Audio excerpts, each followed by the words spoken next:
هو أنا ممكن ألعب معاكوا؟ وانتي مين انتي؟ أنا أول مرة أشوفك هنا في العمارة. أنا أروى بنت البواب الجديد. أيوة فعلا، أنا عارفة إن في بواب جديد جه هنا في العمارة. خلاص يا أروى، ممكن تلعبي معانا عادي، وممكن كمان تلعبي معانا على طول. احنا دايما هنا بنلعب عند مدخل العمارة. طيب طالما بقى هنلعب مع بعض لازم نعرف أسماء بعض. انتوا بقى اسمكم ايه؟ أنا اسمي ياسمين، واللي شعرها أحمر دي تبقى فيروز أختي. واحنا ولاد الباشمهندس أحمد وساكنين في الدور التالت. وانا في سنة تالتة ابتدائي وفيروز في سنة رابعة ابتدائي. وانا بقى اسمي خديجة بنت الدكتور خالد وساكنة في الدور الرابع. وانا برضو في سنة رابعة ابتدائي.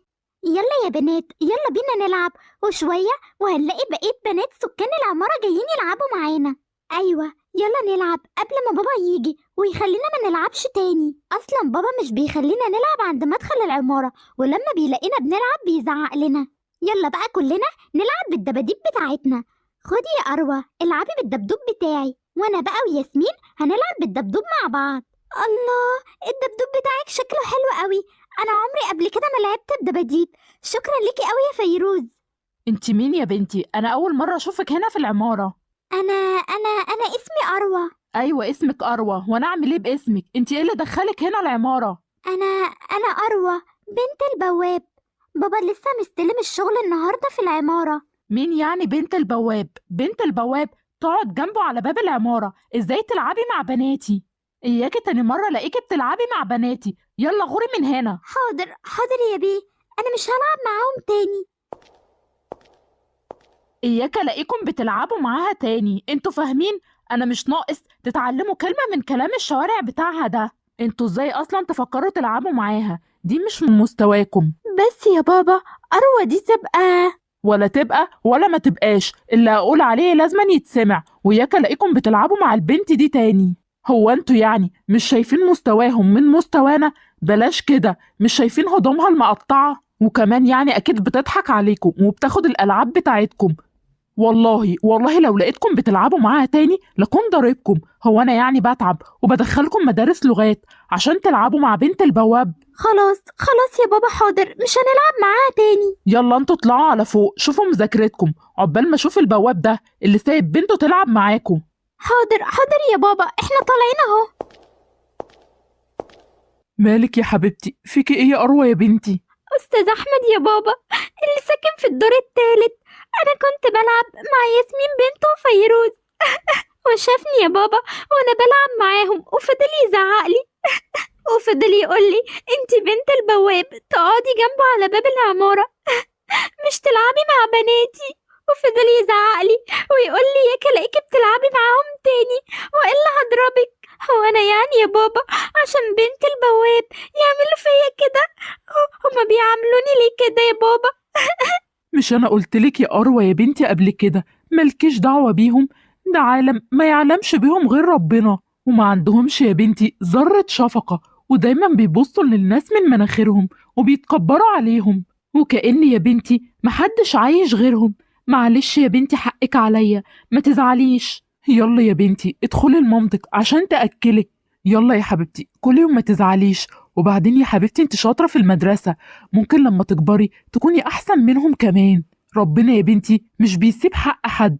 يلا بقى يا حبيبتي، يلا بقى ادخلي عشان تاكلي. لا يا بابا، انا اصلا مش جعانة وزعلانة من الكلام اللي انا سمعته ده. خلاص بقى يا أروى يا حبيبتي ادخلي انت بقى وما تزعلنيش منك، وخليني يا حبيبتي أشوف أكل عيشي عشان ما نطردش من الشغل ونترمي في الشارع.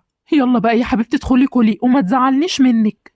ايه يا محمد، معقول اللي حصل ده؟ ايوه يا استاذ احمد، هو ايه اللي حصل؟ بس انا مش فاهم حاجة. يعني انت مش عارف بنتك بتلعب مع بناتي ليه يا محمد؟ انت طبعا اول يوم شغل ليك هنا في العمارة، اكيد يعني مش عايز مشاكل. ازاي يعني تسمح لبنتك تلعب مع بناتي؟ لا مستواها ولا لبسها يسمحوا لها تلعب معاهم. معلش يا استاذ احمد، عيلة وما تعرفش حاجة، وانا هنبه عليها ما تلعبش مع بناتك تاني. معلش يا استاذ احمد ما تزعلش، انا خلاص هنبه عليها ما تعملش كده تاني. ومش بس تلعب معاهم، مش عايزها كمان تتكلم معاهم اصلا. حاضر حاضر يا استاذ احمد، انا هعمل كل اللي حضرتك تؤمر بيه. لما نشوف بقى هتنفذ الكلام ده ولا لا. ايه يا اروى يا بنتي مالك؟ لو بس تقولي لي مالك، ليه مش عايزه تاكلي؟ ومالك يا بنتي زعلانه كده ليه؟ من ساعه لما دخلتي وانتي عامله كده. احكي لي يا بنتي مالك. ماما انا عايزه اطلب منك طلب. انا عايزه ارجع العماره القديمه، مش عايزه افضل في العماره دي. انا يا ماما مش حابه اقعد في العماره دي خلاص. ليه بس يا اروى يا بنتي؟ قولي لي يا بنتي ايه اللي حصل معاكي؟ العمارة القديمة يا ماما كان السكان حلوين معانا وما كانوش بيزعقولي لما كنت بلعب مع بناتهم، إنما هنا يا ماما بيزعقولي عشان بلعب مع بناتهم. هو في إيه يا محمد؟ احكيلي، هي أروى داخلة زعلانة كده ليه؟ هو إيه اللي حصل معاها؟ وكمان بتقولي إن هي عايزة ترجع العمارة القديمة ومش عايزة تفضل في العمارة دي. أنا مش فاهمة إيه اللي بيحصل معاها وليه بتقول كده. احكيلي يلا يا محمد. ولاد أستاذ أحمد لعبوا معاها وهو مش عايزهم يلعبوا معاها. أنا هحكي لك يا ستي من البداية. أروى كانت بتلعب مع بنات أستاذ أحمد وهو ما كانش يعرف، ولما شافهم قعد يزعق لها وقال لها أنت بنت البواب وتفضلي جنب البواب وما تلعبيش مع بناتي تاني ولا حتى تتكلمي معاهم، وفضل يزعق لها. أنا عايزها ما تلعبش مع البنات دول تاني لأن الراجل ده متكبر جدا ومش كويس. وانتي يا أروى بتلعبي معاهم ليه بس؟ أنا كنت مفكراهم هيكونوا أصحابي زي اللي كانوا في العمارة القديمة. أنا ما كنتش عارفة إن كل ده هيحصل يا ماما. خلاص يا حبيبتي أديكي عرفت إن هما ناس متكبرة. ما تلعبيش تاني معاهم يا حبيبتي عشان ما تجيبيش لباباكي الكلام. احنا جايين هنا يا حبيبتي عشان ناكل عيش، مش عشان نتخانق مع سكان العمارة. خلاص يا ماما أنا حرمت، أنا مش هلعب مع أي حد من سكان العمارة تاني. أنا هلعب يا ماما لوحدي، مش هلعب مع أي حد تاني. شاطرة يا أروى يا حبيبتي، تعالي بقى اقعدي معايا بره وفكي التكشيرة اللي انت عاملاها دي. وليكي عليا يا أروى يا حبيبتي، لما أكون فاضي هلعب معاكي الألعاب اللي انت عايزاها. أهم حاجة يا حبيبتي ما تزعليش. انت يا حبيبتي زعلك غالي عليا جدا، وإن شاء الله يا حبيبتي ظروفنا تتحسن ونشتغل شغلانة أحسن من دي. منى يا منى، طبعا الهانم مش فاضية، أنا مش عارفة هي بتعمل إيه. يا منى. أيوة يا أحمد، بتنده ليه؟ في إيه بس مالك بتزعق كده ليه؟ طبعا قاعدة هنا ومش عارفة ولادك بيلعبوا مع مين بالظبط. في إيه اللي حصل بس يا أحمد؟ ما هو أكيد بيلعبوا مع أصحابهم تحت، ما هو كل يوم يا أحمد بينزلوا يلعبوا تحت، وإيه الجديد يعني؟ انت عارفة يا هانم هما كانوا بيلعبوا مع مين بالظبط؟ كانوا بيلعبوا مع مين يعني؟ ما أكيد حد من سكان العمارة، هم أصلا ما بيخرجوش بره العمارة. ولادك يا هانم كانوا بيلعبوا مع بنت البواب وحضرتك قاعدة هنا ومش عارفة ايه اللي بيحصل تحت. معقول الكلام اللي انت بتقوله ده يا أحمد؟ يا ياسمين يا فيروز تعالوا بسرعة دلوقتي. هما مش بيردوا ليه؟ يا فيروز يا ياسمين. صحيح يا بنات الكلام اللي باباكو كان بيقوله ده، انتوا كنتوا بتلعبوا مع بنت البواب؟ ايوه يا ماما، بس أروى. مفيش بس، البنت دي ما تلعبوش معاها تاني، انتوا فاهمين ولا لا؟ ولو لعبتوا معاها انا مش هخليكم تنزلوا تلعبوا تحت تاني ابدا، انتوا فاهمين ولا لا؟ ويلا اتفضلوا شوفوا المذاكرة بتاعتكم، ومفيش نزول تاني دلوقتي. انا مش عارفة انتوا اتجننتوا ولا ايه؟ وايه التصرفات اللي انتوا بتعملوها دي؟ انتوا المفروض كبرتوا وعرفتوا الصح من الغلط. خلاص يا ماما حاضر، احنا مش هنلعب معاها تاني. كل البنات والأولاد بتوع العمارة بيلعبوا مع بعض، وأنا قاعدة هنا لوحدي مش بلعب مع حد. كل ده يعني عشان أنا بنت البواب؟ يا خسارة، أنا بتمنى ألعب مع أي حد. انت مين يا جميل وقاعدة لوحدك كده وزعلانة كده ليه؟ أنا أروى. ومالك يا أروى خايفة كده ليه؟ هو أنا بخوف كده؟ لا مش بتخوف، بس أنت مش هتزعقلي؟ لا يا أروى، وزعقلك ليه؟ وبعدين هو انت مش بنت محمد مش كده ولا لا؟ أيوة أنا بنت محمد البواب الجديد، بس يا عمو أنا خايفة إن أنت تزعقلي. أنا والله مش هلعب مع حد تاني، أنا هفضل قاعدة على الكرسي كده. في ايه يا أروى؟ عملتي ايه تاني؟ والله يا بابا أنا ما عملتش حاجة، أنا كنت قاعدة وعمو هو اللي جه واتكلم معايا. في ايه بس يا محمد؟ مالك بتعملها كده ليه؟ وبعدين ازاي سايبها كده قاعدة ومش بتلعب مع الأولاد؟ وبعدين باين عليها قاعدة وزعلانة وحزينة. اوعى تكون يا محمد مناعة ان هي تلعب مع حد. لا يا بيه، انا مش مناعة تلعب ولا حاجة، بس هي الصبح لعبت مع فيروز وياسمين ولاد الأستاذ أحمد، بس لما شافها بتلعب معاهم بهدلها وزعق لها وبهدلني كمان، وقلت خلاص بلاش تلعب مع حد. انتوا فين واحنا فين؟ معقولة زعق لها عشان بتلعب معاهم؟ هو ازاي يعني يعمل كده؟ هما يعني ولاده نازلين من الجنة ولا ايه؟ احنا كلنا ولاد 9، ازاي يعمل مع بنته صغيرة كده ويخليها قاعدة وحزينة وزعلانة كده؟ ما تزعليش يا أروى ولا يهمك، انا هخليكي تلعبي مع بناتي والعبي معاهم زي ما تحبي وبراحتك وفي اي وقت. انا هنده عليهم عشان تتعرفي عليهم. يا ساجدة يا هنا، تعالوا بسرعة يا بنات. بابا حبيبي، نعم يا بابا. دي أروى يا بنات، بنت عمكم محمد، في أي وقت العبوا معاها واوعوا تزعلوها خالص. عايزكم تلعبوا هنا في البارك وما تخرجوش منه. حاضر يا بابا، هنلعب معاها. احنا اصلا كنا عايزين نلعب معاها، بس هي كانت قاعدة على الكرسي وهي زعلانة وما كناش عارفين ليه. ازيك يا اروى، عاملة ايه؟ انا كويسة الحمد لله. من دلوقتي يا اروى انا وانتي وهنا هنكون اصحاب وهنلعب مع بعض طول الوقت. بجد يعني انا هيكون ليا اصحاب؟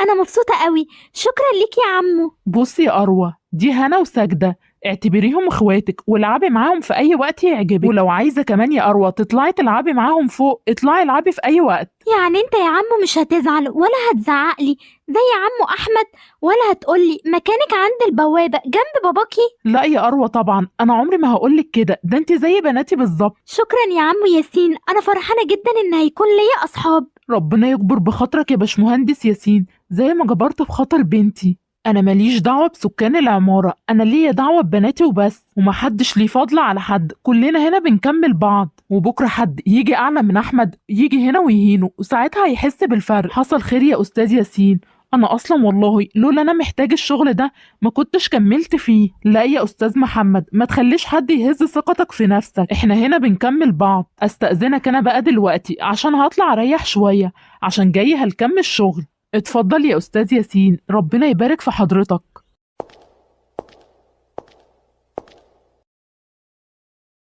الله يا اروى، اللعبة دي عجباني قوي. وبعدين انت رسمتيها ازاي؟ اللعبة دي انا اتعلمتها في المدرسة، كنا بنلعبها انا وزمايلي. طيب يا اروى قوليلنا بقى اللعبة دي بتتلعب ازاي؟ اللعبة دي كل واحد ليه دور، وهندوس على الارقام بالترتيب، واوعى حد يدوس على الخط، واللي هيدوس على الخط هيكون واقع. الله يا اروى، اللعبة دي حلوة قوي. خلاص انا اللي هبدأ الاول. انا هدوس الاول على رقم 1 صح؟ يا ربي انا خايفة جدا احسن اقع. 1 2. يا ربي أنا متوترة جدا. وبعدين رقم 3، وبعدين 4. يا ربي أنا دوست على الخط. انت كده وقعتي يا ساجدة، وقعتي في رقم 4. يا حرام، انت حتى ما وصلتيش لرقم 9. لما نشوفك انت يا فلحوسة هتوصلي لرقم كام؟ الله، شفتي يا فيروز اللعبة اللي هم بيلعبوها؟ يا خسارة، أنا نفسي ألعب معاهم. ده اللعبة باين عليها ممتعة جدا وهم مبسوطين بيها. أنا أول مرة أشوف اللعبة دي، بس يا خسارة مش هنقدر نلعب معاهم، لأن بابا قال لنا ما نلعبش مع بنت البواب. أنا مش عارفة ليه بابا مش عايزنا نلعب معاها، مع إن البنت باين عليها مؤدبة جدا وكويسة. يلا يا أروى، انت اللي عليك الدور وأنا هلعب بعديكي. طيب ماشي، أنا أصلا بكسب في اللعبة دي كتير. الحمد لله ما دوستش على الخط. يا ربي أنا خايفة جدا أحسن أدوس على الخط. 4 5. يا خسارة أنا دوست على الخط مع إني حافظة اللعبة كويس. وإنتي كمان يا أروى خسرتي، بس إنتي شاطرة ووصلتي لرقم 5، وساجدة وصلت لرقم 4. أنا مش عارفة إزاي خسرت مع إني حافظة اللعبة كويس. طيب يا هنا، إنتي كده اللي عليك الدور، لو إنتي عديتي رقم 5 يبقى إنتي اللي فزتي. يا خسارة، أنا كان نفسي ألعب معاهم قوي بس بابا منعنا. طيب أنا عندي حل حلو قوي يا ياسمين، إيه رأيك لو نقول لهم نلعب مع بعض بس أروى ما تلعبش معانا؟ ممكن نقول لساجدة وهنا نلعب مع بعض وبلاش أروى عشان بابا منعنا إن احنا نلعب معاها. فكرة حلوة قوي يا فيروز، إزاي ما فكرتش فيها؟ برافو عليكي. يلا بينا نقول لهم ونشوف هيقولوا إيه. أكيد يعني ساجدة وهنا هيوافقوا لأن احنا بنلعب مع بعض من زمان. ساجدة وهنا، إيه رأيكم لو نلعب مع بعض اللعبة دي؟ بس بلاش أروى تلعب معانا لأن بابا منعنا إن احنا نلعب معاها، فممكن يعني تلعبوا معانا وما تلعبوش مع أروى. اللعبة اللي انتوا بتلعبوها دي عجباني جدا فقلنا نلعب معاكم. خلاص يا هنا، انتي وساجدة براحتكم، لو عايزين تلعبوا معاها العبوا وانا هروح اقعد في اوضتي، انا مش عايزة اعمل لكم مشاكل. لا يا أروى، انتي مش هتروحي اوضتك، انتي هتفضلي تلعبي معانا.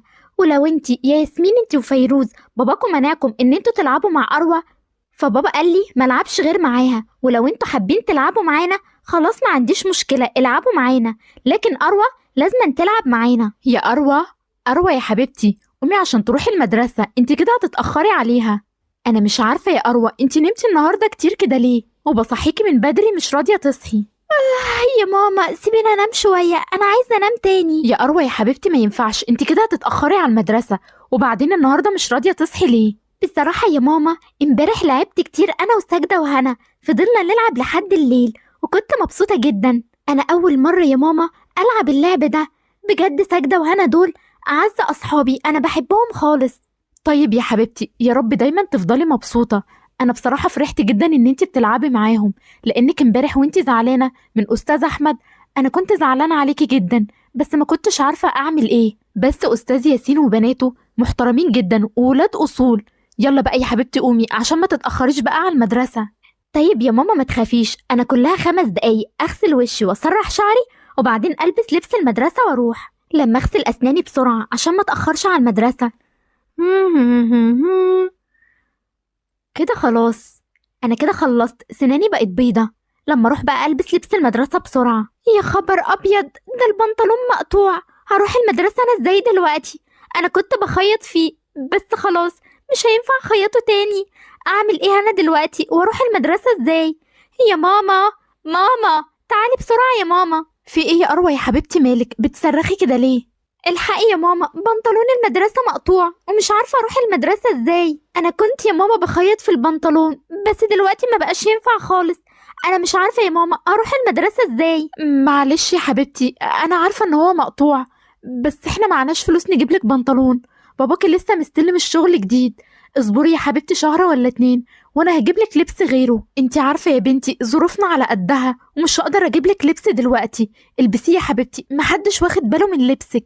معقولة يا ماما هلبسه بس ازاي؟ ده البنطلون مقطوع خالص. انا مش عارفة يا ماما، مش عارفة اروح ازاي. معلش يا بنتي عشان خاطري انا، والله اول لما يكون معايا فلوس هجيبلك البنطلون اللي انتي عايزاه، بس روحي النهارده يا بنتي عشان ما تتأخريش على المدرسة اكتر من كده. خلاص يا ماما، امرنا لله، هروح بالبنطلون. انا يا ماما خلاص جهزت، عايزة حاجة اجيبها لك وانا جاية؟ لا يا حبيبتي شكرا، ترجعي بالسلامة. عايزاكي يا أروى يا حبيبتي تركزي في الدروس بتاعتك عشان تكوني حاجة كويسة لما تكبري.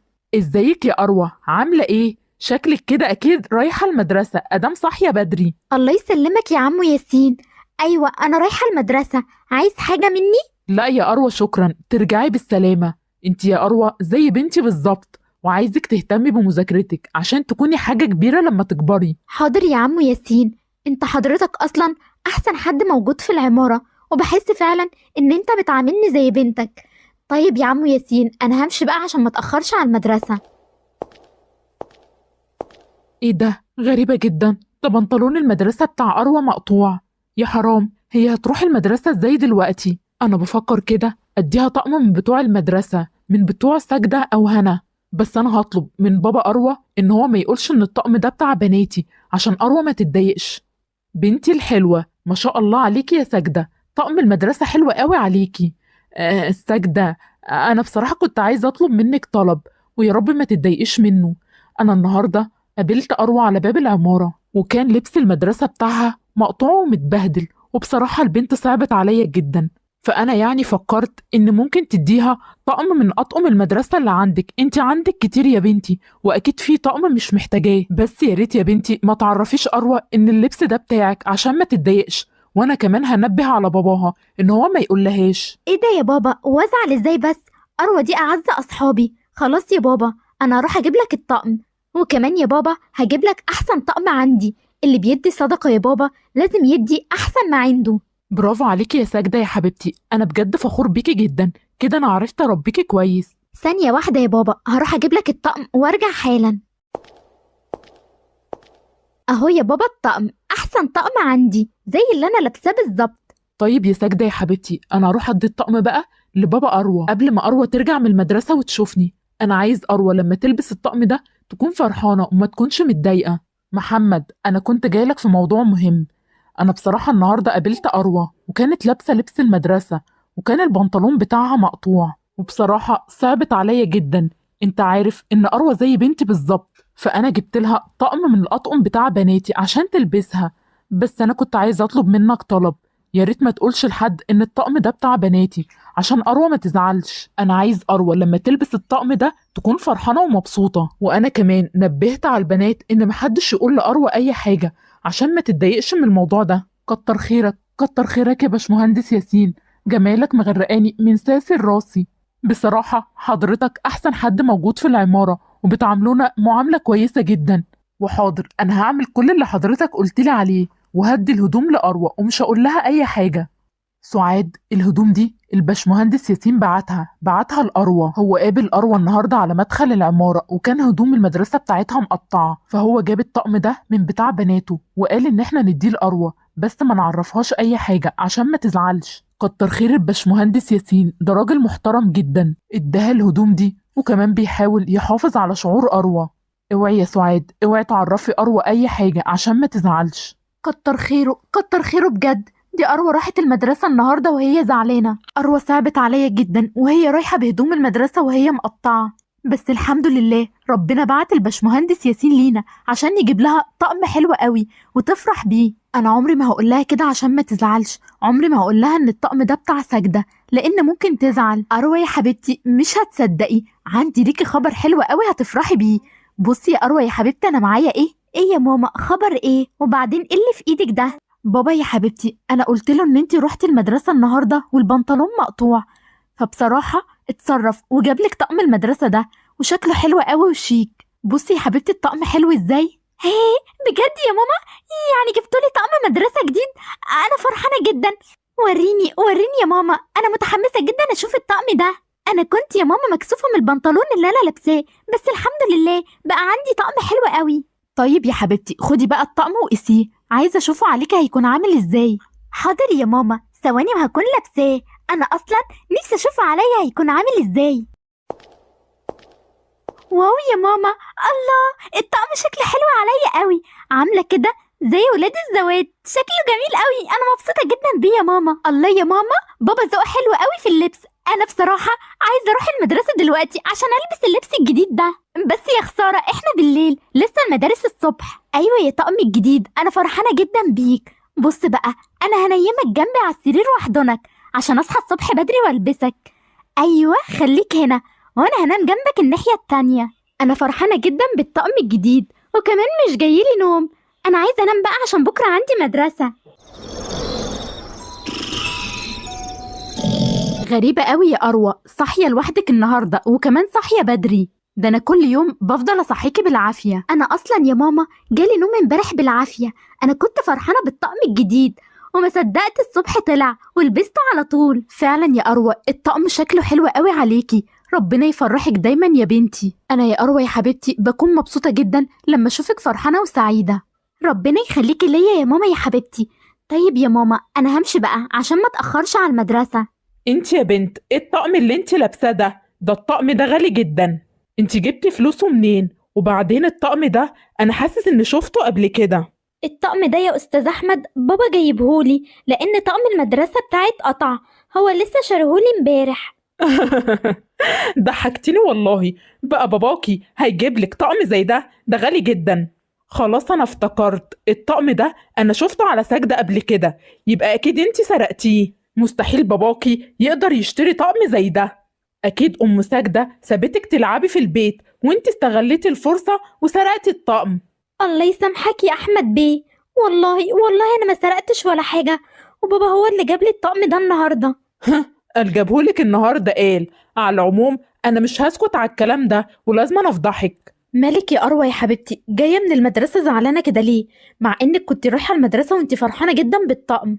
احكي لي يا بنتي مالك بس زعلانة كده ليه؟ ماما، هو بابا هو اللي شاريلي طقم المدرسة ده. أيوة يا حبيبتي طبعا باباكي هو اللي شراه لما لقى طقم المدرسة بتاعك مقطوع. بس انت ليه يا حبيبتي بتسألي؟ هو في حاجة حصلت معاكي؟ أيوة يا ماما في حاجة حصلت معايا. أستاذ أحمد قابلني على بوابة العمارة وبيقولي مستحيل باباكي يكون جايبلك الطقم ده، بيقولي إن الطقم ده غالي جدا ومستحيل باباكي يشتريه، وكمان بيقولي انت اكيد سرقاه، وبيقولي كمان ان الطقم ده بتاع سجدة واني انا سرقته منها. هو انت يا ماما متأكدة ان بابا اشترالي الطقم ده؟ ايوه يا حبيبتي باباكي هو اللي شراه. انا مش عارفة هو استاذ احمد ده عايز منك ايه، كل شوية يضايقك كده. ماما ممكن تقوليلي الحقيقة لو سمحت، الطقم ده فعلا بابا اللي شاريه ولا جبته منين؟ يا ماما يا ماما، انا بقيت متضايقه جدا، ارجوكي ارجوكي قولي لي الحقيقه. وايه علاقه ساجده بالموضوع؟ وازاي استاذ احمد يقول ان هي كانت لابسه الطقم ده؟ احنا جبنا الطقم ده ازاي؟ يا ماما يا ماما، استاذ احمد ضايقني جدا على باب العماره وقال لي انا اكيد سرقت الطقم ده لان الطقم ده بتاع ساجده، واكد لي كمان ان هي كانت لابساه. ارجوكي يا ماما قولي لي الحقيقه وما تكذبيش عليا. الحقيقه؟ اقول لك الحقيقه؟ بصي يا أروى يا حبيبتي، أنا هقولك الصراحة، الطقم ده فعلا بتاع ساجدة، بس والله يا حبيبتي احنا ما سرقناهوش ولا حاجة. فاكرة لما أستاذ ياسين شافك على بوابة العمارة ولقى هدومك مقطوعة بتاعة المدرسة فصعبتي عليه يا بنتي، وكتر خيره يا بنتي بعتلك الطقم بتاع المدرسة بتاع ساجدة، وطلب كمان ان احنا ما نقولكيش ان الطقم ده بتاع ساجدة عشان ما تزعليش. وانا مش عارفة استاذ احمد ده ماله، جبتي الطقم منين؟ هو ملهوش دعوة. ما تزعليش يا اروى يا حبيبتي، واي حاجة هتقولي لنا نعملها هننفذ كلامك. خلاص يا ماما، انا مش عايزة الطقم ده، انا مش هلبسه تاني. خدي الطقم تاني يا ماما ورجعيه لاستاذ ياسين، انا مستحيل البس الطقم ده تاني. انا هروح اقلعه دلوقتي يا ماما، وخدوه وودوه الاستاذ ياسين تاني. يا حبيبتي يا بنتي، صعبانه عليا جدا، كل لما تيجي تفرحي اللي اسمه احمد ده يضايقك. انا مش عارفه هو بيعمل معاكي كده ليه، ودايما كاسر فرحتك. ان شاء الله هيشوف كل اللي بيعمله فيكي في حياته. انا مش عارفه دلوقتي اتصرف ازاي وارجع الطقم تاني للاستاذ ياسين ازاي، ده اكيد ممكن يزعل. مالك يا ولية قاعدة مبلضمة كده ليه؟ هو في حاجة حصلت ولا ايه؟ قوليلي، هي أروى حصل لها حاجة؟ هي أروى بخير؟ هقولك ايه بس يا محمد، بنتك مكسورة.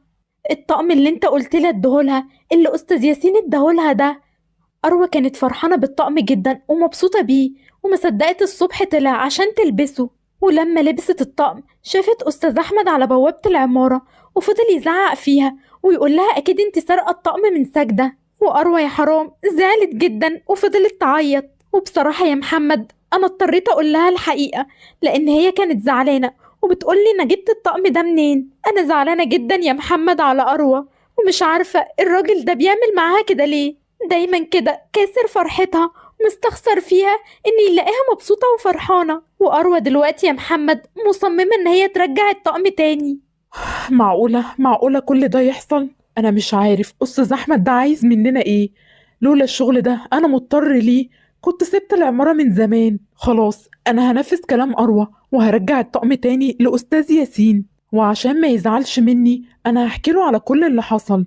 روحي يا سعاد هاتي الطقم عشان أرجعه لأستاذ ياسين، زمانه دلوقتي راجع من الشغل. لا مؤاخذة يا باشمهندس ياسين، أنا كنت حابب أرجع لحضرتك الطقم تاني. أروى مش هينفع تلبسه.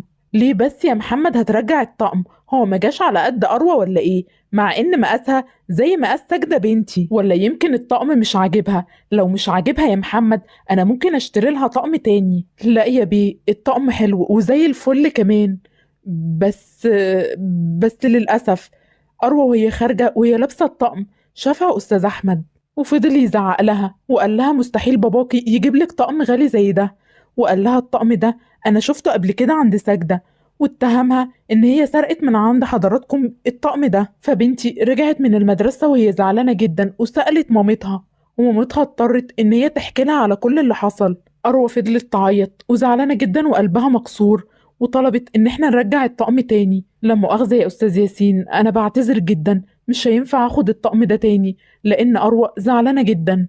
معقولة كل ده يحصل؟ وهو ماله هو أصلا؟ إزاي يعمل كده؟ الراجل ده هيفضل متكبر كده وبيعامل الناس من مناخيره؟ على العموم أنا مش هسكت على اللي حصل ده وهجيب حق أروى. ممكن أفهم يا أستاذ أحمد إيه اللي حضرتك عملته ده؟ إزاي أدي أروى بنت محمد طقم مدرسة وأول لما تشوفها تهزقها كده وتتهمها بالسرقة؟ فرضا يعني إن حضرتك كنت شاكك فيها، المفروض كنت تيجي تقولي أنا، مش تهزق البنت كده. وبعدين يعني أنت مالك، نديها ولا ما نديهاش؟ إيه اللي يدخلك في الموضوع ده أصلا؟ البنت زعلت جدا أول لما كلمتها ورجعت لي الطقم تاني وهي زعلانة. أنا مش فاهم ليه بتضايق البنت كده، حرام عليك يا راجل. اهدى بقى يا أستاذ ياسين. وبعدين يعني أنا الحق عليا؟ أنا قلت إن هي سرقتكم ولا حاجة؟ انا مش عارف بصراحة انت ازاي متعاطف مع البنت دي، مع ان هي يعني بنت البواب، واحنا يعني هنا جيران من 5 سنين. وفيها ايه يعني بنت البواب؟ يعني هي من طينة واحنا من طينة تانية. بلاش بقى بلاش بقى يا راجل كلامك ده.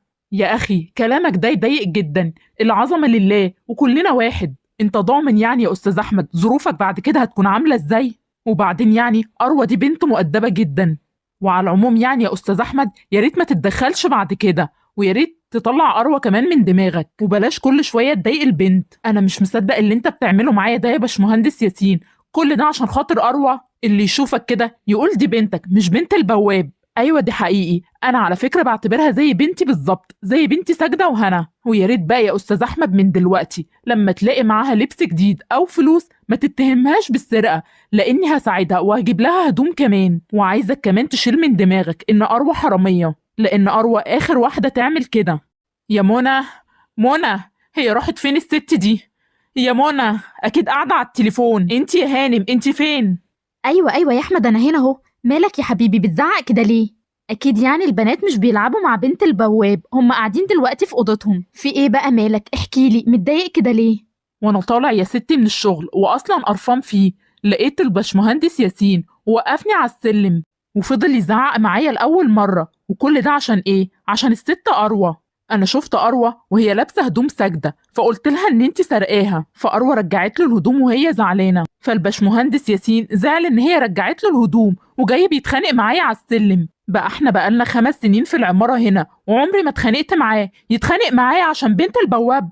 اهدى بس اهدى بس يا احمد يا حبيبي، وما تزعلش كده، دي اول مره تحصل ما بينكم. وعلى العموم يا احمد ما تدخلش نفسك في المواضيع دي تاني. تسرق بقى ولا ما تسرقش احنا ملناش دعوه. عندك حق والله يا منى، انا مالي بيهم اصلا. طيب يلا بقى يا احمد عشان ناكل، لاني حضرت الغدا ومستنياك عشان ناكل. على فكره انا اكلت البنات وهم دلوقتي في اوضتهم بيذاكروا. يلا بقى يا حبيبي قبل ما الاكل ما يبرد. طيب ماشي، انا هروح اغير هدومي بسرعه وارجع لك. تسلم ايدك يا منى يا حبيبتي، الاكل يجنن، ريحه اكلك قلبه العماره كلها. يلا يا حبيبتي بسم الله. مالك يا منى يا حبيبتي؟ من ساعه ما قعدنا على الاكل وانت ما اكلتيش اي لقمه، وشكلك زعلان ولا ايه؟ لا يا احمد انا مش زعلانه ولا حاجه، بس حاسه كده وانا بعمل الاكل ان انا مش طايقه ريحته، وكمان عايزه ارجع، ودايخه خالص كمان، مش عارفه ايه اللي بيحصل معايا. الف سلامه عليكي يا حبيبتي. طيب البسي عشان اروح اكشف عليكي. ما تقلقيش يا منى، تلاقيهم شويه برد. طمنيني يا دكتوره، هي منى مالها؟ اكيد عندها شويه برد مش كده؟ لا، هي ما عندهاش برد ولا حاجة. مدام منى حامل. ألف مبروك ألف مبروك يا باشمهندس أحمد. هي دلوقتي تقريبا حامل في شهر ونص. ايه ده؟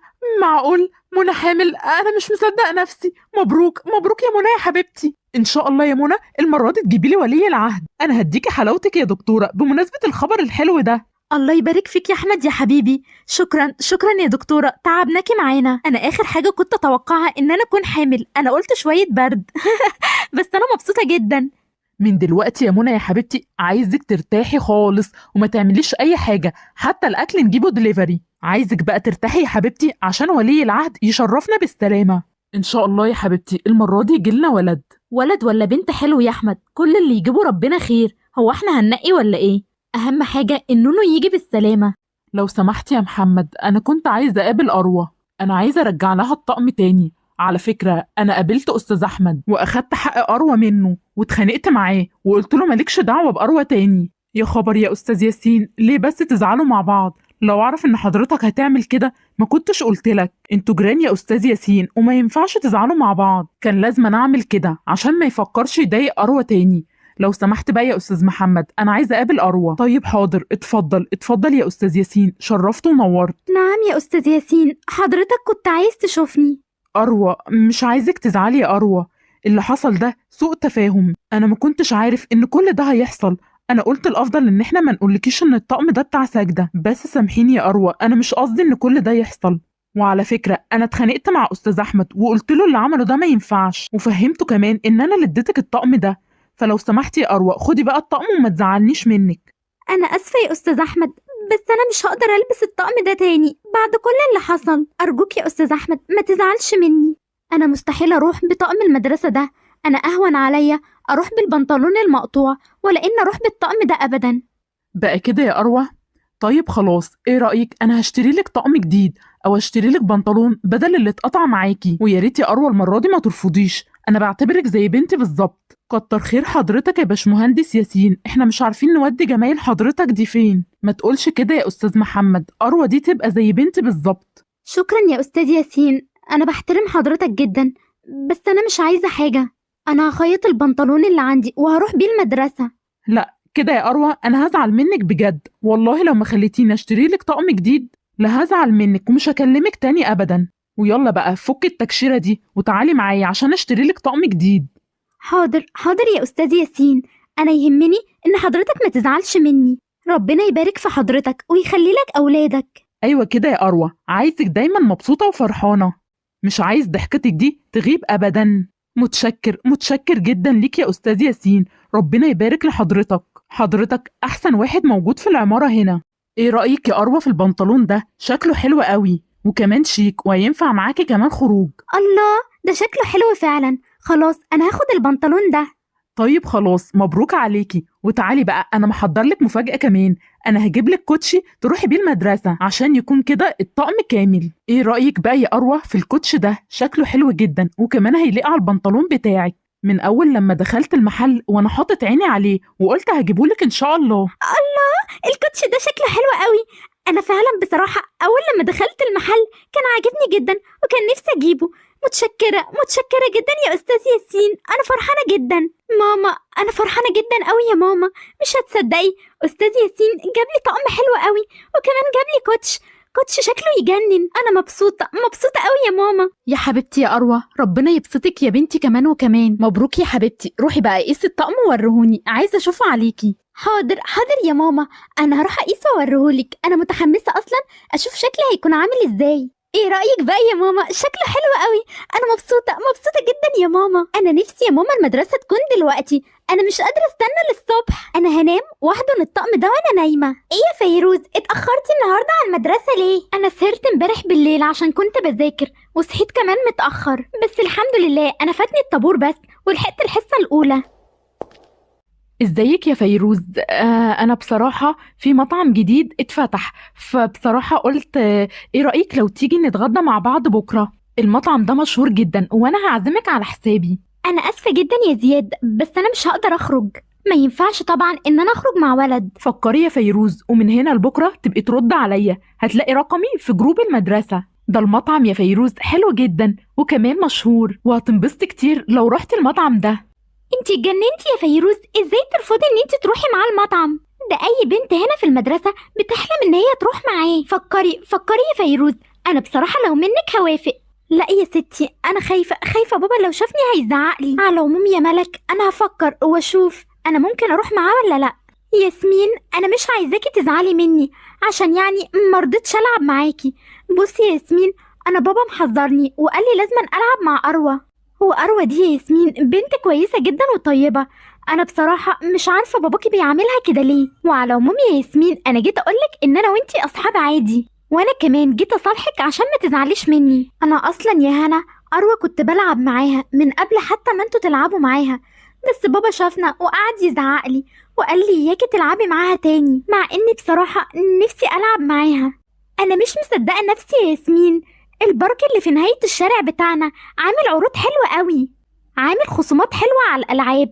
ايه رأيك لو نروح أنا وانتي ونتفسح هناك؟ ده المكان هناك جميل جدا وكمان جابوا ألعاب كتير. الله، فكرة حلوة قوي يا هنا. خلاص أنا هقول للبابا واخد فلوس منه ونروح أنا وانتي بكرة. يا بنات، يا ياسمين، يا فيروز، تعالوا بسرعة يا بنات، تعالوا يا بنات بسرعة، أنا جايب لكم خبر حلو جدا هيفرحكم. خير يا بابا، ايه الخبر الحلو اللي هيفرحنا ده؟ ماما حامل يا بنات وهيجيلكم نونو جديد، عايزكم يا بنات تخلي بالكم من ماما كويس وكمان ما تغلبوهاش وساعدوها في شغل البيت. بجد يا بابا هيجي نونو جديد؟ أنا فرحانة جدا. وأنا كمان فرحانة يا بابا، وأخيرا هيجي أخ ولا أخت جديد، أنا هشيلهم وهلعب معاهم كمان. بالمناسبة الحلوة دي بقى يا بابا، أنا كنت عايزة منك شوية فلوس عشان اتفقت أنا وهنا إن إحنا هنخرج وهنروح مدينة الألعاب، فأنا كنت عايزة منك يا بابا 200 جنيه وبس. مش وقته يا ياسمين يا حبيبتي، انت عارفة ان ماما حامل وداخلين على أدوية وعلاج وكشف وحاجات كتيرة جدا، فمش لازم تروحي يعني. وبعدين يعني أنا عايزك تفضلي مع ماما عشان تخلي بالك منها. لما ماما تولد بالسلامة يبقى خدكم وافسحكم. الله، المطعم الجامد ده، يا سلام على صور الأكل. ايه رأيك يا باشمهندس أحمد؟ أنا عازمك بكرة على افتتاح المطعم ده في مطعم جديد هيفتح، وبصراحة الأكل شكله حلو جدا. ايه رأيك لو نروح أنا وانت بكرة ونتغدى هناك؟ المطعم اسمه بازوكا وبيقدم أكل حلو قوي وعامل خصومات بكرة. خلاص يا باشمهندس أحمد، أكلتك بكرة عليا. دايما كده يا باشمهندس خالد بتفكر في الأكل. وعلى العموم يا باشمهندس خالد، خلاص انا موافق نروح انا وانت بكره. قلت لي بقى اسم المطعم ايه؟ عشان انا نسيته. اسم المطعم بازوكا، ده عنده فروع كتير، ازاي مش عارفه؟ خلاص بكره بعد الشغل الساعه 5 نروح وناكل هناك. أنا مش عارفة أوافق على طلب زياد ولا لأ.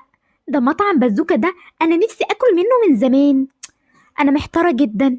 خلاص، أنا هعمل كده مرة واحدة وخلاص. أنا هوافق لما أجيب بقى الرقم بتاعه من جروب المدرسة.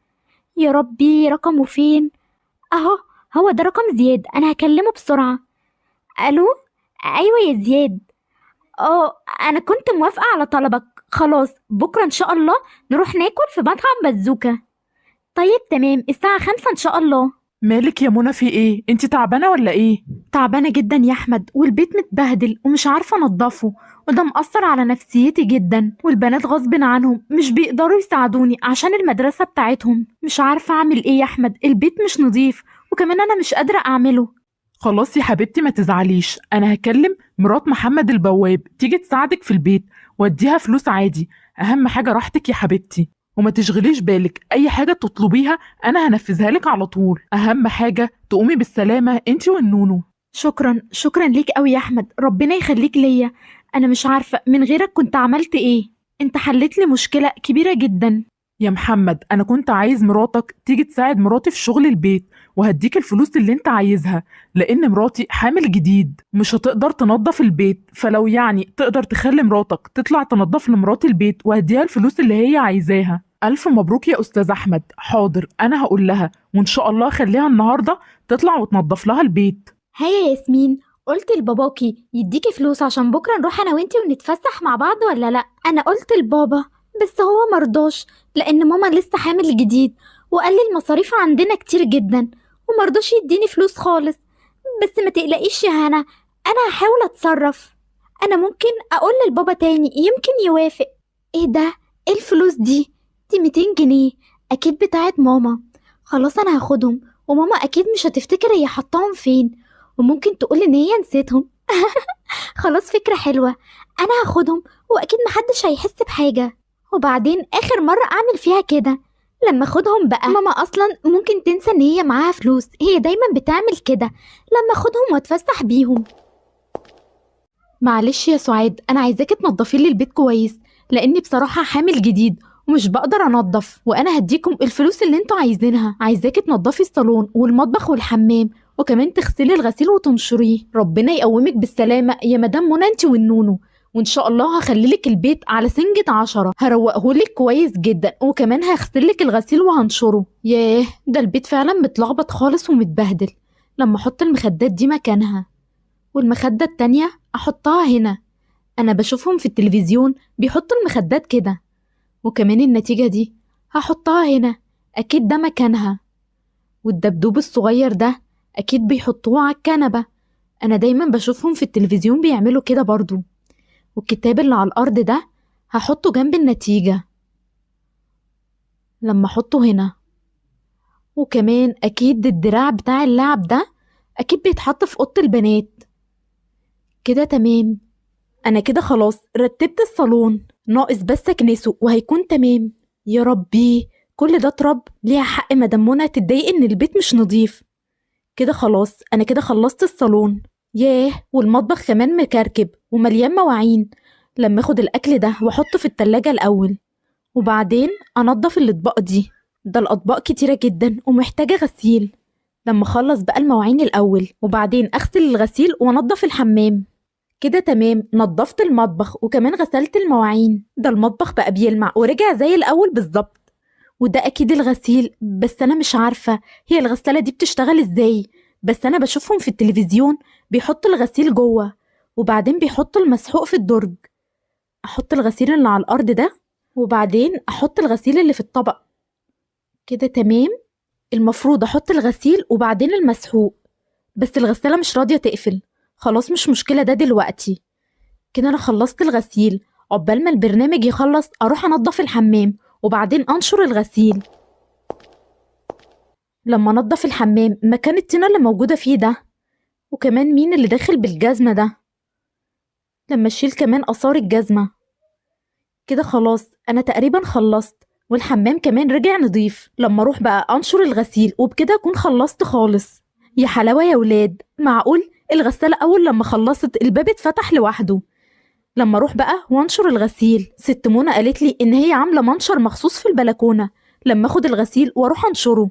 تسلم ايدك يا سعاد، البيت رجع نضيف واحسن من الاول كمان. جوزي ان شاء الله هخليه يدي لعم محمد الفلوس، وهخليه كمان يديه بزيادة، لانك بصراحة تعبتي كتير. ولا تعب ولا حاجة يا مدام منى، ربنا يقومك بالسلامة يا حبيبتي، واي حاجة تأمريني بيها انا تحت امرك. نادي بس عليا وانا هطلعلك على طول. جرس الباب بيرن، اكيد اوردر الاكل وصل. انا كنت مجهزة الفلوس وحطها جنب التلفزيون لما اروح اجيب الفلوس واديها للمندوب. ايه ده؟ الفلوس انا كنت متأكدة ان انا حطاها هنا، هي راحت فين؟ ايه ده؟ معقول سعاد تكون اخدت الفلوس وهي بتنظف؟ بس اكيد هي اللي اخدت الفلوس، ده عمرها ما حصلت قبل كده. ماشي يا سعاد، بقى معقول تيجي تسرقينا في بيتنا؟ انا هوديكي في داهية يا سعاد وهفضحك كمان. وانا عبيطة قال كنت هغير رأيي فيهم. لما يجي احمد انا هخليه يتصرف في الموضوع ده.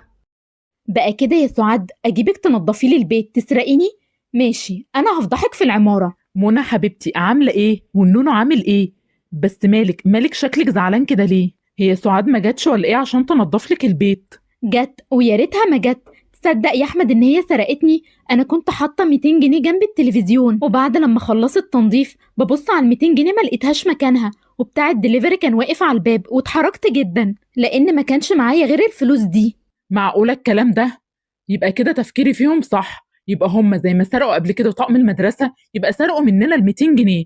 على العموم أنا مش هسكت على اللي بيحصل ده، وهفضحهم في العمارة كلها. بس قبل ما أفضحهم لازم يكون عندي دليل. أنا هروح لمحمد البواب تاني وهقول له يبعت مراته عشان تنظف لنا البيت، بس المرة دي هحط كاميرات مراقبة عشان أصورها وهي بتسرق، وكمان هزود الموضوع شوية، هحط ذهب وفلوس، وبكده هصورها وهي بتسرق وهكشفهم على حقيقتهم قدام العمارة كلها.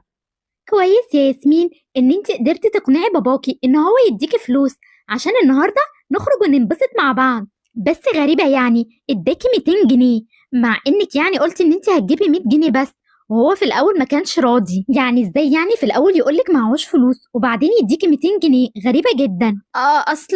اصل بابا ادوله مكافأة في الشغل، فهو يعني اداني 200 جنيه وقال لي خليها معاكي. طيب خلاص احنا ممكن نصرف 100 دلوقتي وخلي ال100 التانية معاكي بعدين، يبقى نخرج في وقت تاني. طيب ماشي، فكرة حلوة. يلا بقى عشان نتمرجح، احنا هنفضل نتكلم كده؟ واو بصي المرجحة حلوة ازاي.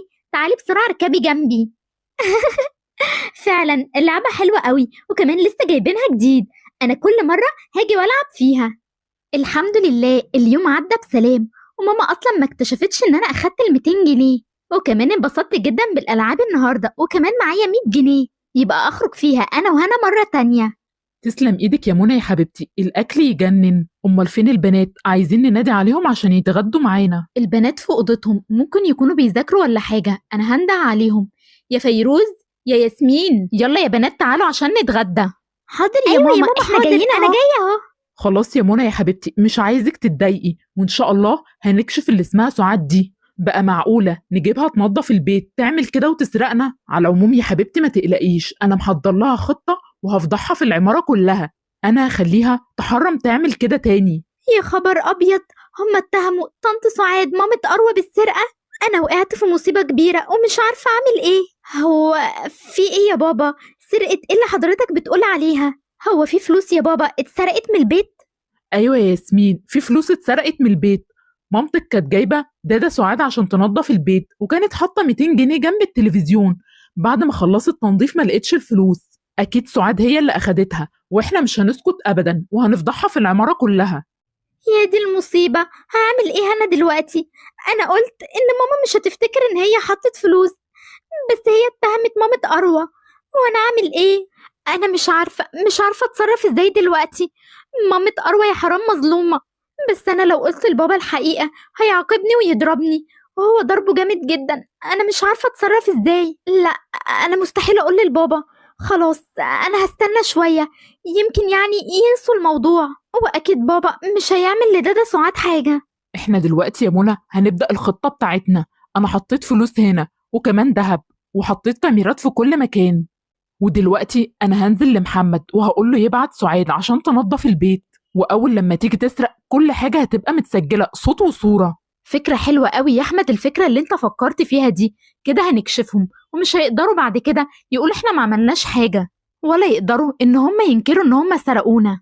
ايوه يا بنتي، انا اصلا الفكرة دي جاتلي من رواية بوليسية انا قرأتها، وبصراحة الفكرة قلت انفذها عشان نكشفهم على حقيقتهم ونفضحهم كمان في العمارة. بقولك يا محمد، انا عايزك تبعت سعاد مراتك تنظف لمراتي البيت، لان هي تعبانة جدا النهاردة.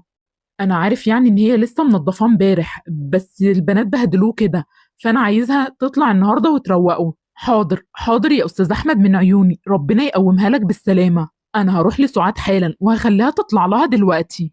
بقولك يا سعاد، استاذ احمد كان عايزك تطلعي عشان منى مراته تعبانه، وعايزك تطلعي وتنضفي لها البيت. يوه، أنضف لها البيت؟ أنضف لها البيت إزاي؟ ده أنا منضفاه امبارح ومخلياه زي الفل. لحق يعني يتبهدل؟ على العموم أنا مالي، خلاص أنا هطلع لها دلوقتي. معلش يا سعاد إن أنا جبتك النهاردة عشان تنضفي البيت. انت عارفة بقى البنات بيبهدلوا بسرعة، بس المرة دي هو مش مكركب قوي زي امبارح. ولا يهمك يا ست منى، أنا هنضفهولك وهخليهولك زي الفل. ربنا يقومك بالسلامة يا حبيبتي، ربنا يخليكي. أنا هدخل بقى أريح في أوضتي لحد ما تخلصي تنظيف.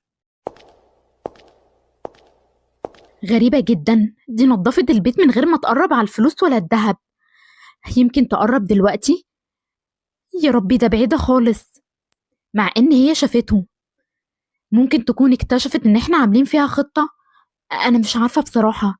أنا لازم أقول لأحمد على كل اللي بيحصل ده. أنا خلصت يا ست هانم، حضرتك تأمريني بأي حاجة تاني؟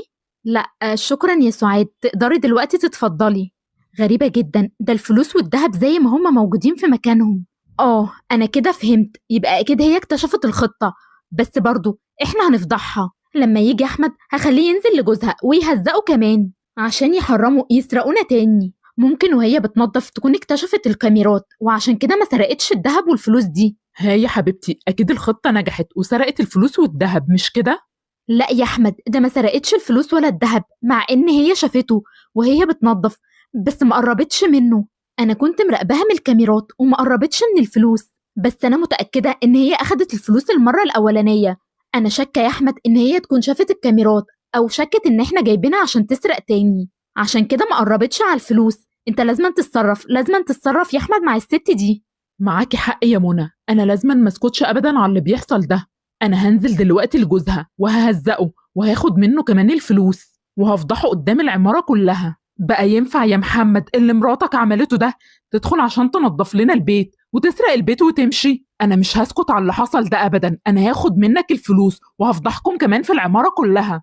مستحيل مستحيل يا استاذ احمد، الكلام اللي حضرتك بتقوله ده مستحيل. سعاد مراتي تعمل كده، اكيد حد غيرها عمل الموضوع ده، مستحيل. انا متاكد. هيكون مين يعني؟ الفلوس اتسرقت من قلب بيتي، يعني اللي اخدها حد غريب مش من البيت، ومحدش دخل غير مراتك سعاد. انا هديك فرصه لحد بكره تجيب ال 200 جنيه اللي هي سرقتها، والا كده هطردك من العماره. خير يا استاذ احمد، مالك متعصب كده ليه؟ وبتزعق كمان مع عم محمد. عم محمد؟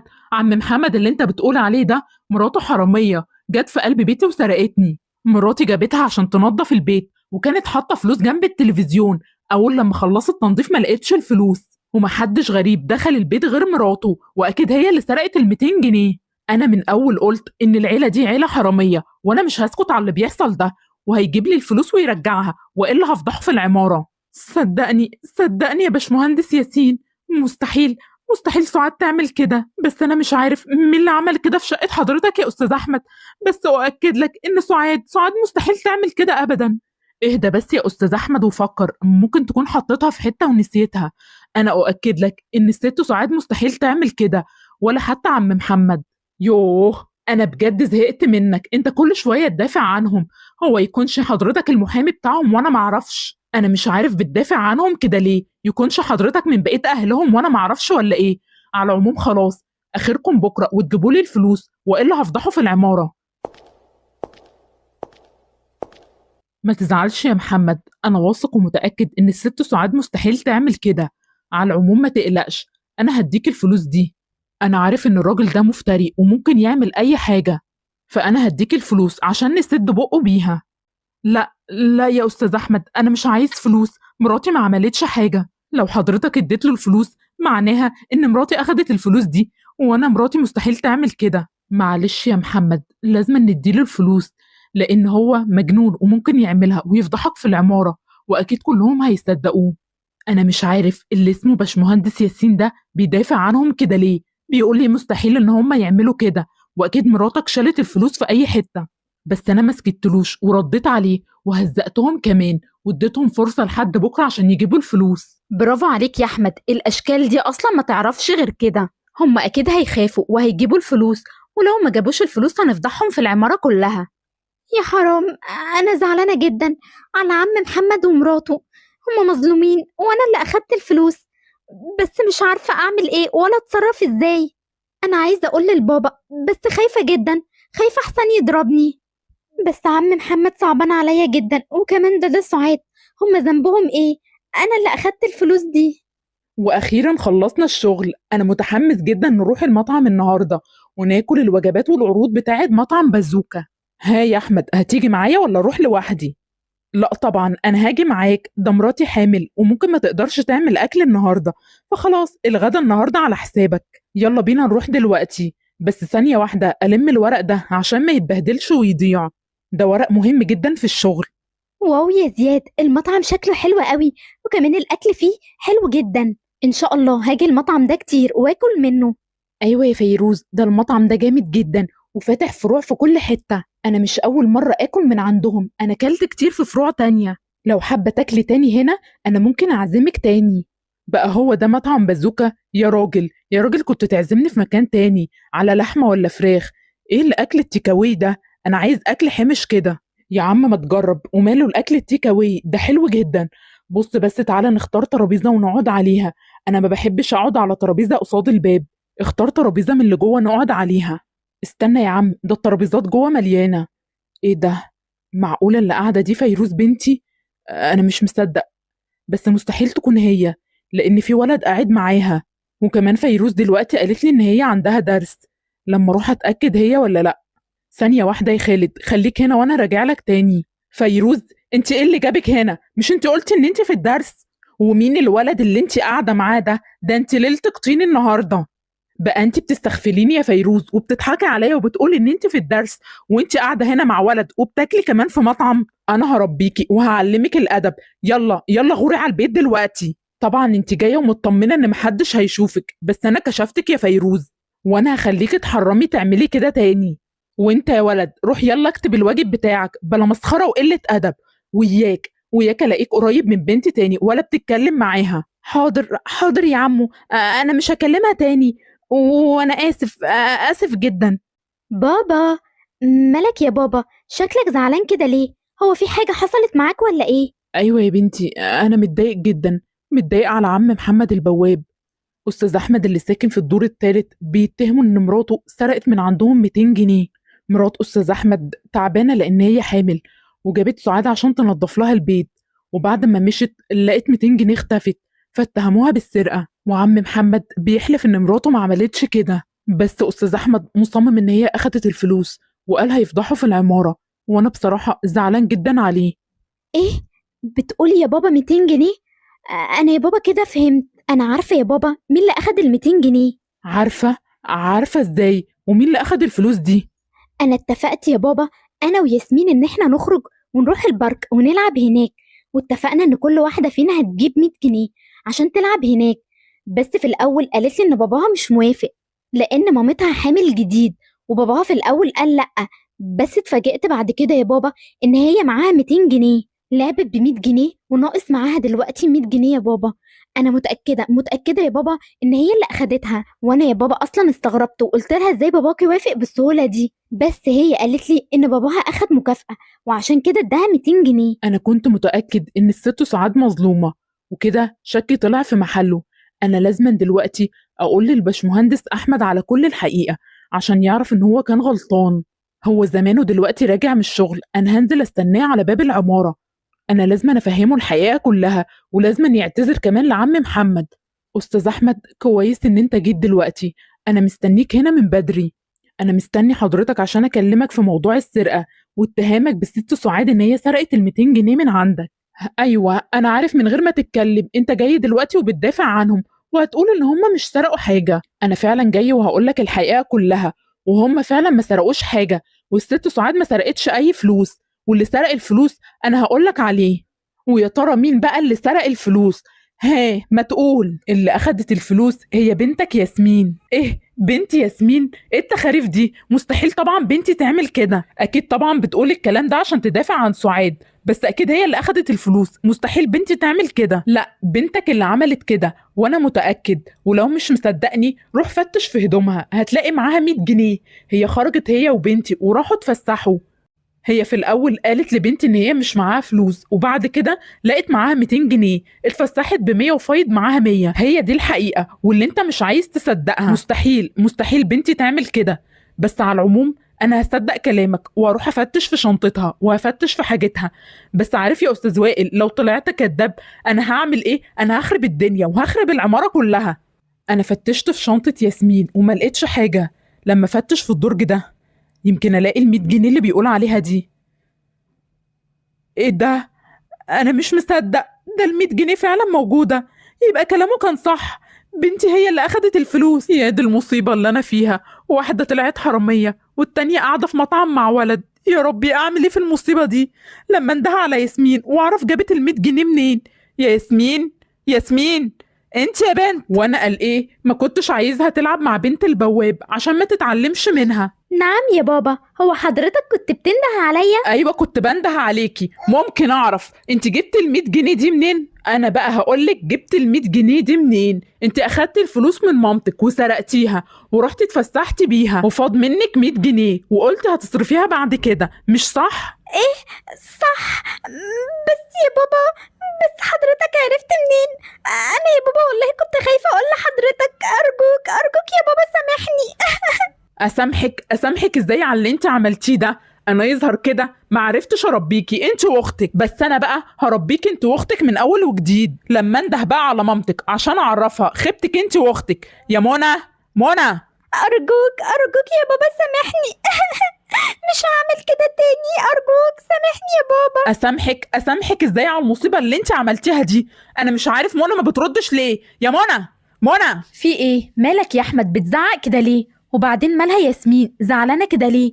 محد يفهمني ايه اللي بيحصل؟ انا هقولك يا هانم، هقولك الخيبه بتاع بناتك. الاستاذه فيروز لقيتها قاعده مع ولد في كافيتيريا، وبنتك الهانم هي اللي سرقت ال200 جنيه منك. يا نهار ابيض، ايه الكلام اللي انت بتقوله ده يا احمد؟ مستحيل بناتي يعملوا كده. معقوله يا ياسمين انت اللي اخدتي ال200 جنيه وانا ظلمت سعاد واتهمتها ان هي اللي اخدتهم؟ ايوه يا هانم هي اللي اخدتهم، وبعدين انا اللي كنت مش عايزهم يلعبوا مع اروى بنت البواب. اتاري بناتك اصلا هم اللي خيبه. بس خلاص انا من دلوقتي مش هدلعهم، وهيكون في معامله غير اللي انا كنت بعملهم فيها، والخروج والدخول بحساب. انا هربي البنات دول من اول وجديد. الحقيني يا منى، انا حاسس ان انا دايخ. الحقوني. احمد مالك يا احمد؟ انا لازم اتصل بالاسعاف بسرعه. طمنيني يا دكتوره، احمد عامل ايه؟ هو ايه اللي حصل له؟ هو للاسف تعرض لضغط نفسي شديد، وده اللي خلاه يفقد الوعي، وكمان هو محتاج نقل دم حالا. بس للاسف فصيله دمه نادره جدا، واحنا خاطبنا جميع المستشفيات عشان نلاقي فصيله دمه، بس للاسف ما لقيناهوش، واحنا مضطرين نعمل تحاليل للأسرة عشان نلاقي فصيلة دمه، يمكن يكون في تشابه ما بينكم. طيب يا دكتورة، أنا جاهزة أنا والبنات عشان نعمل التحاليل، أهم حاجة أحمد يقوم لنا بالسلامة. يا ربي، فصيلة دمي أنا والبنات مش زي فصيلة دم أحمد. أعمل إيه أنا دلوقتي؟ كده أحمد بيروح مني. يا رب حلها من عندك. ألف سلامة على أستاذ أحمد يا مدام منى. أنا كنت جاية عشان أتبرع بفصيلة دمي. أنا فصيلة دمي مطابقة لأستاذ أحمد. معقول يا عم محمد جاي تتبرع بدمك عشان خاطر أحمد بعد كل اللي عمله معاك؟ والله كتر خيرك، أنا مش عارفة أشكرك إزاي. الحمد لله على سلامتك يا أحمد، خضتني عليك. الحمد لله إن أنت قمت بالسلامة. هو ايه اللي حصل يا منى؟ انا مش فاكر حاجة. وانت متعصب ومتضايق من اللي البنات عملوه. اتعصبت وبعدين اغمى عليك وانا جبتك هنا المستشفى، وكنت محتاج نقل دم لان كان حياتك في خطر، واللي اتبرع لك بالدم مش هتصدق مين، عم محمد البواب.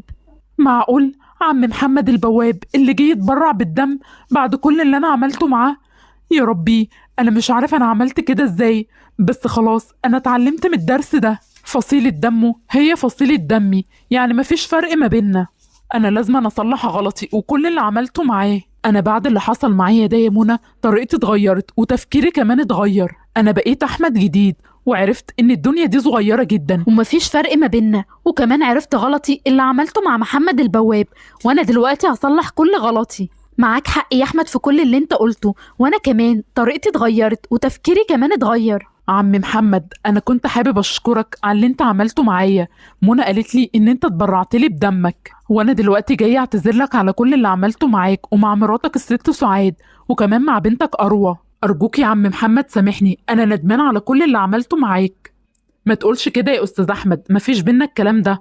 وحمد لله على سلامة حضرتك، وانا فرحت جدا ان حضرتك قمت بالسلامة. وانتي يا اروى يا حبيبتي في اي وقت عايزة تيجي تلعبي مع فيروز وياسمين تعالي العبي معاهم، حتى لو عايزة تلعبي في الجنينة او في البيت عندي في اي وقت تعالي. بجد بجد يا أستاذ أحمد، يعني حضرتك مش هتزعقلي لو لقيتهم بيلعبوا معايا؟ لا يا اروى طبعا انا مش هزعقلك ولا حاجة، انتي دلوقتي هعتبرك زي بنتي بالظبط، واي حاجة عايزاها تعالي واطلبيها مني. انا خلاص يا اروى اتعلمت من غلطتي.